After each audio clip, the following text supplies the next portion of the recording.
And I went, wow. oh, my gosh, we're on to something here. And so then as I found that some of them did not stop, it forced me into discovering what else had rich in glutamic acid, and that's when the big four were born that I'd write so much about. Dairy products, casein, super rich in glutamic acid.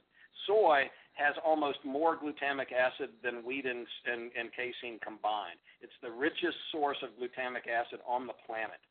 Okay, corn, which is the fourth member of the big four, with gluten, casein, soy, and corn being the big four, corn doesn't have much glutamic acid, but it is one heck of a neurotoxin. Okay, and this is one of the hot topics in the autism community right now, is what corn is doing to the neurons of children. And boy, I've got a whole lot that I write about corn now. But then the other foods that are rich in glutamic acid are nuts, seeds. All legumes are super rich in glutamic acid, and then all of the gluten grain substitutes. Your millet, your flax, your amaranth, sorghum. All of the grains are rich in glutamic acid. And so my first thing I do is I'm cutting out all of these things. I find these great websites that tell you, what it is. I've got one on my website. You just put in what you're looking for, glutamic acid, and it gives you the list of the foods that are rich in it. And I cut out all of these things in the dog's diet, and then I was approaching 100% response rate. Not all of them stopped seizing, within 24 hours like some of them did, but persistence and grilling the owners to find out what they were really doing wrong, and those that didn't stop, then we had a phenomenally high success rate. So I started writing on neurology boards on the internet and tapped into brain talk communities out of Mass General and started sharing this with people. And I started getting more and more people who are doing it. And next thing you know, I've got a large following of people who are following this diet. And so and then you find that the same diet helps to treat fibromyalgia and back pain, rheumatoid arthritis, and just about everything else because of what the lectins, these glycoproteins from gluten, soy, corn, and dairy, do to the neurons in every tissue they come into contact with. And as you know, the number one organ in the body that is negatively affected by gluten, other than the lining of the gut, is the brain. And gluten goes up there and starts attaching to neurons and glial cells, and all heck breaks loose. And then once they're diseased enough and the malnutrition from the gut's taking place badly enough, then the glutamic acid from these foods go in there and bombard these sick neurons and glial cells, and you get seizures, you get neurodegenerative disease, you get fibromyalgia, lowered pain threshold, you get all of those symptoms, and when you eliminate these things, then miracles happen. That's phenomenal that you made that correlation so well in dogs. I came about the same kind of a generalized same conclusion, but mainly for me it was just I was just thinking in terms of common sense. How many dogs have you ever seen browsing around in a wheat field or a corn field or any other type of grain field?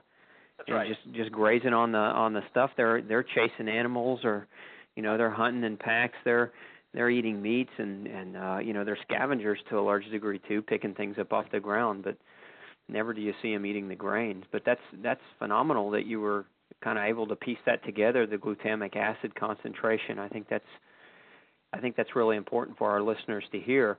I oftentimes tell people to go grain-free. One of the reasons I tell them is that there's actually a form of gluten in all grains, right. And it hasn't really been adequately studied to be, in my opinion, to be considered as a safe alternative or a safe substitute.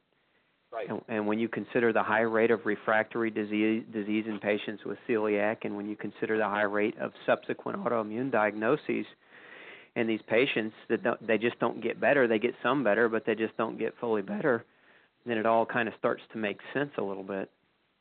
Well, and I found those things. You're absolutely right, and I found those things through personal experience because, again, 10 years ago, I was as ignorant as anybody else on the planet about all of this. Fortunately, I had the medical foundation to be able to start absorbing it and doing some applied knowledge. And so, I learned this exactly how I write about on my website, and that will ultimately be in my book. I went off of gluten, and I felt so awesome. And so I'm struggling for something to find things to eat, especially dessert. And so, you give up the cookies and the brownies and all that stuff, and you start eating ice cream and things like that, cheesecake. or something, and all of your symptoms come back. All of them, the chronic fatigue, the passing out after meals, the pain, and so I go off of dairy, and my health goes up to a whole nother level. It's like steps, like going up the steps of the pyramid, and finally reached the pinnacle not long ago. But when I went off of dairy, I was walking to the driving range with my golf bag on my shoulder, talking on my cell phone. I called my brother and I said, "Bob, I got some good news and bad news for you." And he said, "What's that?" I said, "The good news is, man, I tell you what, I cannot believe how good I feel." He said, "Great, John." And I said, "But the bad news is we got to go off of dairy too." And he went, "That is just so phenomenal that you would say that." And I said, "Why?" He said, "Because my shoulders have been really bothering me, and I went to get some blood drawn, follow up on some blood work, and the nurse grabbed my arm, and I asked her if she would take it out of my other arm because my right shoulder was hurting so badly. And she said, 'Oh, your shoulders hurt?' And he went, 'Yeah.' I said, 'Oh, my husband's shoulders used to hurt really badly, but he went off of all dairy, and his shoulder stopped hurting.'" And I went, "Well, can I get a witness?" But the crazy thing is, I hate to speak badly of him because he's such a great guy, but he's drawn his line in the sand. He's still eating some dairy products, and he's still fighting some inflammatory bowel disease and some symptoms. And he's a type A blood type, and your type A blood types have the highest incidence of dairy intolerance of any of us. And he seems to have just drawn his line in the sand. But I went off of dairy, and I went up to a whole nother level, and then I started doing what most people would do. What do you do next? You start drinking soy milk and start eating soy cheese, and you realize within 2 weeks your guts are in the biggest knot they've ever been in their entire life. Soy did more harm to my inflammatory bowel disease, to use a term, or irritable bowel, than anything I've ever eaten in my life, and it still does to this day. Even after 10 years of being off of it, it still just tears me up when I eat it. And so I went, well, what the heck is wrong with soy, with nature's perfect, the newest health food we've got going here?